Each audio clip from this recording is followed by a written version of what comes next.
Friends, எல்லோரும் எப்படி இருக்கீங்க? இப்போ வந்து நம்ம வாங்க வீடியோக்குள்ளே போகலாம். இப்போ ஒரு முக்கியமான யூஸ்ஃபுல்லான வீடியோ தான் போட போகிறேன். இப்போ என்னென்னு பார்த்தீங்கன்னா, வறட்டு இருமலாக இருக்கும்ல, அதுக்கு வந்து இப்போ வறட்டு இருமல் ஸ்டாப் பண்ணணும்னா நீங்கள் டானிக்லாம் வாங்கி குடிக்கணும்னு அவசியம் இல்லை. இப்போ என்னென்னு பார்த்தீங்கன்னா, இந்த பூண்டு இருக்குல்ல, அந்த பூண்டில் வந்து ஒரே ஒரு பல் உரிச்சிக்கோங்க. உரிச்சிட்டு அதை வந்து நல்லா மென்று சாப்பிட்டுக்கோங்க.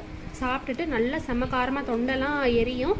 ஆனால் உடனே தண்ணி குடிக்கக்கூடாது. இந்த பூண்டு பல்லில் வந்து நல்லா உரிச்சிட்டு ஒரே ஒரு பூண்டு மட்டும் பல் சாப்பிட்டுட்டு அதுக்கப்புறமேட்டு கொஞ்சம் நேரம் கழித்து அதுக்கப்புறமேட்டு தண்ணி குடிங்க. அதுக்கப்புறம் சுத்தமாக இருமல் நின்றும், வரவே வராது இருமல், வறட்டு இருமல் ஸ்டாப் ஆகிடும். இதை வந்துட்டு பார்த்து ட்ரை பண்ணி பார்த்துட்டு எனக்கு கமெண்ட் செக்ஷனில் டெக்ஸ்ட் பண்ணுங்கள். இது யூஸ்ஃபுல்லான வீடியோ ஃப்ரெண்ட்ஸ், கண்டிப்பாக அதை ட்ரை பண்ணி பாருங்கள். Bye friends.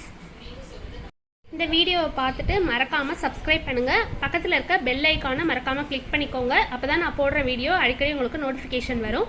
மறக்காமல் பெல் ஐக்கானை கிளிக் பண்ணிக்கோங்க. Bye friends.